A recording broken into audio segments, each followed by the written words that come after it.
আমরা দেখতে পাচ্ছি কিছু কিছু জেলায় এসপি এবং ওসিরা বিএনপির পা চাটতে চাটতে তারা ব্যস্ত হয়ে যাচ্ছে। আপনারা জানেন চাঁদার টাকায় কাদের দল চলে। আমরা চেয়েছিলাম এটা ব্যালট বিপ্লব, কিন্তু দেখতে পাচ্ছি কিছু রাজনৈতিক দল একটা বুলেট বিপ্লবের প্রস্তুতি নিচ্ছে। পিকচার আবি বাকি হে পিকচার দেখবেন নির্বাচন হওয়ার পরে একটা সিটির জন্য, দুইটা সিটের জন্য যারা নিজের দলকে বিক্রি করে দিচ্ছেন, আপনারা আপনাদের নিজেদের দলের প্রতি আপনারা অন্যায় করেছেন। আপনাদের কোনো দল হওয়া উচিত না।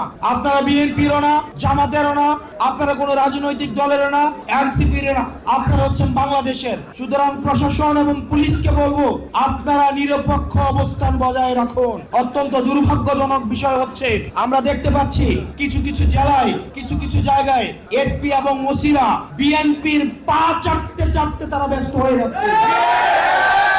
বিএনপির প্রার্থীদের সুনজরে পড়ার জন্য তারা ব্যস্ত হয়ে যাচ্ছে।